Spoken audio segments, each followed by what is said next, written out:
दोस्तों, जैसा कि हम जानते हैं कि चंद्रयान-3 का लॉन्च 14 जुलाई 2023 को दोपहर 2:35 पर हुआ है और लॉन्चिंग के कुछ ही समय पश्चात इसे पृथ्वी के 100 किलोमीटर वाली गोलाकार ध्रुवीय कक्षा में सफलतापूर्वक स्थापित कर लिया गया है तथा इसके 23 अगस्त 2023 को चंद्रमा के दक्षिण ध्रुव के पास उतरने की उम्मीद है।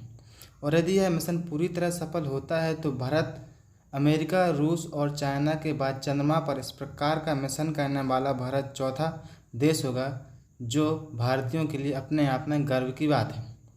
चंद्रयान-3 चंद्रयान कार्यक्रम के तहत तीसरा लॉन्चिंग मिशन है। इसमें चंद्रयान-2 के समान विक्रम नामक लैंडर और प्रज्ञान नामक रोवर शामिल है, लेकिन इसमें कोई ऑर्बिटर नहीं है क्योंकि ऑर्बिटर चंद्रयान-2 का है, चंद्रयान जो चंद्रमा की कक्षा में पहले से ही चक्कर लगा रहा है।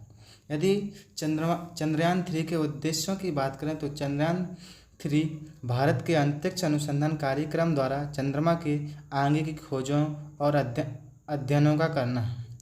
इसका इरादा पिछले चंद्रयान मिशन की उपलब्धियों को आगे बढ़ाना है और अंतरिक्ष मिशन में भारत की क्षमताओं को बढ़ाना है। इस मिशन के माध्यम से भारत अंतरिक्ष में अपनी प्रतिभा और ताकत को दिखाने का संकल्प लिया है।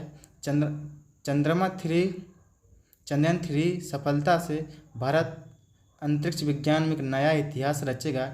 इस मिशन के द्वारा भारत चंद्रमा के ऊपर की भूमि पर नए अवसरों की खोज करेगा और उसकी समझ में सुधार लाने का प्रयास करेगा। इसके साथ ही इस मिशन से भारत में अंतरिक्ष तकनीकी में भी सुधार होगा। चंद्रयान-3 के माध्यम से भारत अपनी अंतरिक्ष अन्वेषण क्षेत्र में एक महान स्थान बनाएगा। यदि इसके लाभों की बात करें तो चंद्रयान-3 का प्राथमिक लाभ चंद्रमा के वैज्ञानिक ज्ञान की समझ को और विकसित करना है।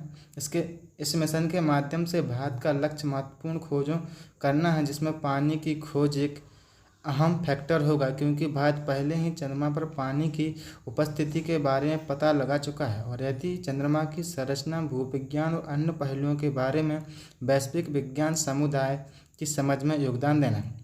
यदि इसकी उपलब्धि की बात करें तो चंद्रयान-3 का सफल समापन भारत के अंतरिक्ष मिशन प्रयासों के लिए महत्वपूर्ण उपलब्धि होगी। यह भारत की तकनीकी कौशल और वैज्ञानिक क्षमताओं को प्रदर्शित करेगा और अंतरिक्ष अनुसंधान के क्षेत्र में अपनी उपस्थिति को स्थापित करेगा।